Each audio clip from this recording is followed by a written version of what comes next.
のビーチに魂込めた一人の男が今日も行くセガターサンしろセガターサンしろセガサターンしろとや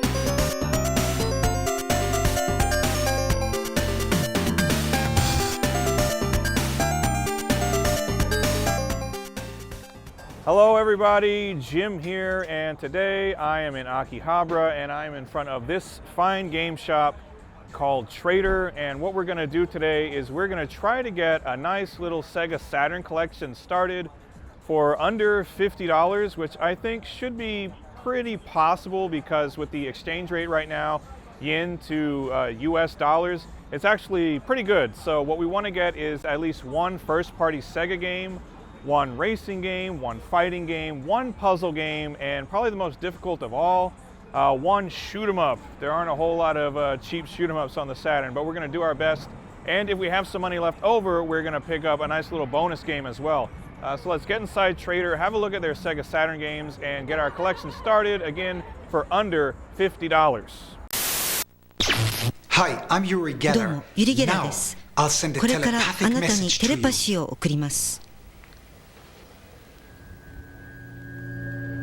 サウンドノベル第3弾、街、 Sega セガサ Saturn. ターン。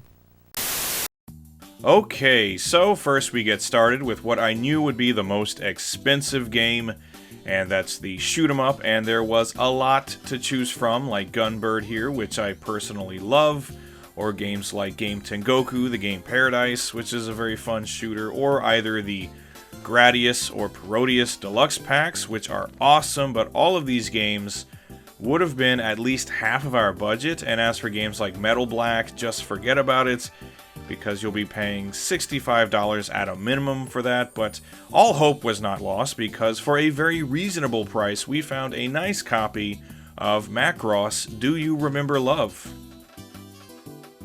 This is a game that was released in 1997 to tie in with the 15th anniversary of the original Macross animated movie, and as such, it features a ton of FMV cutscenes both from the original film and new animation made especially for this game, so much in fact that this game actually comes on 2 discs, which is highly unusual for a shoot 'em up. The gameplay itself, while honestly not holding a candle to some of my favorites on the Saturn, like Layer Section or Dodonpachi, it is still pretty fun, as you might expect. You'll be controlling the iconic Valkyrie transforming ship that can alternate between a fighter jet, a walker jet hybrid, and a humanoid mech suit, with each form controlling different and having different weapon systems.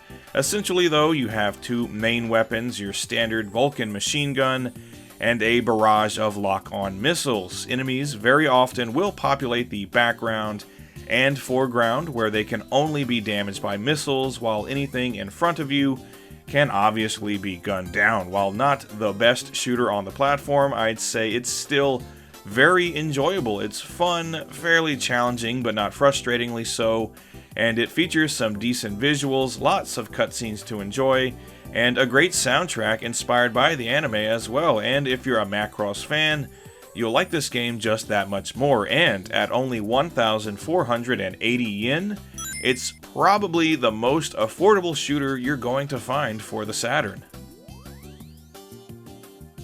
Next up, we want a fighting game, and there are plenty to choose from on the Saturn. And I first considered Cyberbots, a 2D mech fighter from Capcom, which is priced pretty well, but a bit much for today's purpose. The same can be said for games like X-Men vs. Street Fighter and Samurai Spirits. Not bad prices really, but not quite what we're looking for. Of course, they also had games like Groove On Fight and Street Fighter 03 that are awesome, but also really expensive. Ultimately though, I settled on a very affordable and very fun Capcom classic with Vampire Hunter. If you've never played it before, this is the second game in the much-loved Darkstalkers series, and if you somehow don't know what that is, The easiest way to explain it is it's kind of like Street Fighter with famous movie monsters in place of the World Warriors. It's an incredibly fun game with super smooth controls. In fact, I can recommend any of the Capcom fighters available for the Saturn, and that includes the sequel to this game, Vampire Savior. But if you're shopping on a budget, like we are today, this will definitely give you the most bang for your buck. It's got a great roster of characters to choose from, fantastic visuals and sound design, and again, it's a very fun game that perfectly recreates the original arcade experience. And with that being said, at 780 yen, this game is an absolute steal. Next up, we want to find a good puzzle game, and again, there were a few to choose from, and I first considered Puzzle Bobble 3 a great game and a good price at $14.80, but I ended up going back to my first love, the Puyo Puyo series, with Puyo Puyo Sun. If you're not very familiar with the Puyo Puyo name, you might recognize it better as maybe Kirby's Avalanche or Dr. Robotnik's Mean Bean Machine, which were reskins of classic Puyo Puyo games. The premise here is the same as any other game in the series, just match up Puyos of the same color to clear them from the screen, and by racking up combos, you send junk Puyos to your opponent's side of the screen. The difference here is that as you clear away Puyos, new Sun Puyos will drop in that can be incorporated into combos with any of the other colors, creating the opportunity to score some big points and create a lot of chaos for your opponent. It's everything a good puzzle game should be. Its premise is simple, and the gameplay is fun, competitive, and addictive. Plus, it's a great looking game with some very colorful visuals and an upbeat and catchy soundtrack. It's actually my favorite game in the series, and at only 780 yen, it's a very affordable game right now and worthy of any Saturn collection. Now we want a good racing game, and there were several to choose from, including Toge King The Spirits, which is a decent game, and at only 280 yen. They're practically giving it away, but I really wanted a Sega first-party racer, and I considered Sega Rally, but instead decided to go with arguably the better game, Sega Touring Car Championship. This is a 1996 release that, if you've never played it, is pretty impressive for a 32-bit game in terms of its visuals and its sheer sense of speed, which you didn't get from a lot of racers at the time. This game runs really smooth. It's sort of a sequel to Sega Rally, I guess, and it has quite a lot in common with that game, namely that you'll be doing quite a bit of drifting and tight cornering while trying to maintain as much speed as possible. The controls take a bit of time to get used to, but once you do, this becomes an extremely fun racer, and the Saturn version even has some bonuses that aren't included in the arcade version, such as additional tracks and car customization options. There aren't a ton of racing games on the Saturn to choose from, but what is available is generally really good, and that certainly applies to Sega Touring Car Championship. Nice graphics and sound, and fast, fun gameplay make this a game that is a great early addition to any Saturn collection, and at only 780 yen, you really can't go wrong with this one. Finally, we're looking for a proper first-party mascot game, and of course, my first instinct was to reach for the Sonic games, so first I considered a copy of Sonic R, which admittedly is not a very good game, but for whatever reason, I kind of like it anyway, and I considered a copy of Sonic Jam, which is a great compilation of the 16-bit Sonic games with some nice bonuses thrown in, but both games were a bit more than we wanted to spend today, so I went with a different Sega mascot altogether and picked up a copy of Nights into Dreams. I don't think this game needs much explanation, but in case you're not familiar with it, this is a 1996 release that was developed by Sonic Team, and it has you playing as the title character Knights. You'll be flying around in 7 different stages where the objective is to collect a certain number of the blue orbs to destroy a strange contraption, and the faster you do this, and the more rings you can manage to fly through, the higher your score will be at the end of the stage, where you can then fight a boss monster and move on to the next stage.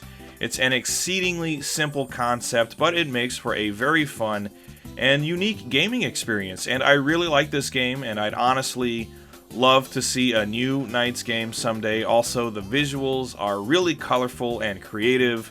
Very nice looking game for its time, and the soundtrack is excellent as well.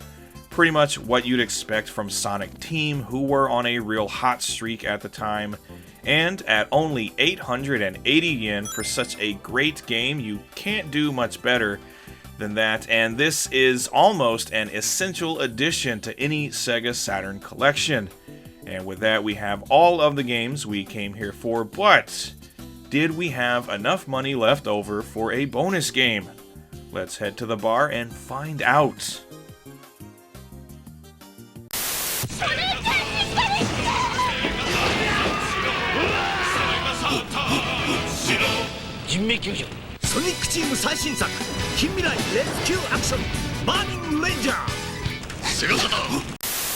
Alright, now, done with all the game hunting stuff. Here, safely tucked away in Tokyo Video Gamers, my home away from home. Having a beer, enjoying the end of the day. Cheers to you. And we got us a nice big stack of Sega Saturn games here, the beginnings of a great Sega Saturn collection. So what do we get? Our first party game, we got Nights into Dreams, classic game, only 880 yen, very affordable indeed. For even less money for our fighting game, we picked up Vampire Hunter, classic by Capcom, great game, still super affordable, 780 yen, even with the spine card and everything. Very affordable game. For our racing game, also for 780 yen, we got Sega Touring Car, very good, very fun game. Good stuff there. Classic racing action. Also for 780 yen, are you sensing a theme here? Our puzzle game, we picked up Puyo Puyo Sun. I'm a huge Puyo Puyo fan. This is actually my favorite in the series. Again, complete, spine card, everything, super cheap. Our shoot 'em up. This was, as you saw, the most difficult to find. Shooters on the Saturn tend to be worth more than the other genres of games just because they're in high demand. But I did manage to find Macross Do You Remember Love for 1480. That's a great deal on this game. Again, complete, spine card, everything. Great price on that. And we had some money left over. We picked up a bonus game, cheapest of all, 380 yen, almost nothing. Picked up a copy of Virtua Fighter Remix. For those of you who don't know, when Virtua Fighter was originally released with the Saturn, it wasn't ported especially well. So Sega went back, updated it, updated the graphics, the controls, the sound, everything, made it miles better than the initial release, and then put it out as Virtua Fighter Remix. And a pretty damn good way to play the original Virtua Fighter, if you ask me. Like it a lot. And again, for 380 yen, it costs almost nothing. And so we got our half a dozen Sega Saturn games for a grand total of 5,080 yen, which, if my math is correct, is right around $44. So I think $44, half a dozen really good Sega Saturn games, that's a pretty good deal. So with that being said, thank you everybody for watching. Hope you enjoyed the video. If you have a beer, drink it. Let me know what you think of these games. And if you're getting a Sega Saturn collection started, what are some of the first games you'd like to have in it? And until next time, take care everybody. Thanks for watching. I'll see you then. Goodbye.